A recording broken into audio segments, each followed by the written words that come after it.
All of the F-35 pilots were awarded air medals because of the high number of combat missions they flew, said Col. Chandler Nelms, commanding officer of the 13th MU. As it returns from its first combat deployment, the Marines' version of the F-35 is no longer a baby-faced boot. F-35Bs flew more than 100 combat sorties against the Taliban and ISIS while deployed aboard the amphibious assault ship USS Essex, said Lieutenant Col. Kyle Shoop, commander of Marine Fighter Attack Squadron 211. We overall supported more than 50 days of combat flying for over 1,200 flight hours, Shoop told Task and Purpose. We supported both Operation Freedom Sentinel up in the Afghanistan region as well as Operation Inherent Resolve over Syria-Iraq. We employed ordnance in both theaters on numerous days, Shoop said. Every single one of the pilots employed ordnance in theater. So, we were very busy. The Essex quietly left San Diego in July along with the F-35B squadron and the 13th Marine Expeditionary Unit embarked. The F-35B got its first taste of combat in September against a Taliban weapons cache in Afghanistan. The aircraft that flew the mission had two names inscribed on it, Shoop said, Medal of Honor recipient Cap Henry Talmadge Hammering Hank Elrod and Lt. Col. Christopher Otis Rabel, the squadron's former commander, who was killed in 2012 while repelling a Taliban attack on Camp Bastion while armed only with a pistol. During its deployment, the F-35B squadron flew close air support missions over both Afghanistan and Syria, Shoop said. In Syria, the aircraft also helped assess the damage done by coalition airstrikes and bad weather because the F-35's radar is far better than the F-A-18 Hornet's sensors. Neither Syrian or Russian air defenses attempted to engage the F-35Bs during the missions against ISIS, he said. We would see Russian airplanes airborne as well as Syrian, but everyone maintained their lines of deconfliction that were set up prior, Shoop said. Overall, the F-35 exceeded expectations during its first deployment, Shoop said. The squadron was able to keep 75% of its aircraft operational at all times, allowing it to fly pretty much at will. All of the F-35 pilots were awarded air medals because of the high number of combat missions they flew, said Col. Chandler Nelms, commanding officer of the 13th MU.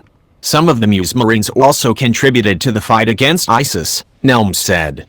An infantry platoon and a CH-53E detachment went to Iraq to provide a reaction force and assault support airlift, and an artillery platoon deployed to Syria with M777 howitzers. Nelms declined to say if any of his Marines had been nominated for Valor Awards. The Essex is slated to return home soon, but not everyone with the MU is coming back. Corporal Jonathan Currier was declared dead in August after falling overboard in the Mindanao Sea. Currier was a CH-53E Super Stallion crew chief. The loss of Corporal Currier is felt across the MU and across the ARG, amphibious ready group, and it has been since last August, Nelms said. Everybody misses him.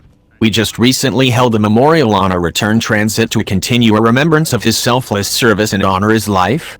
It was a tough loss and our hearts just really go out to his family.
alarm on.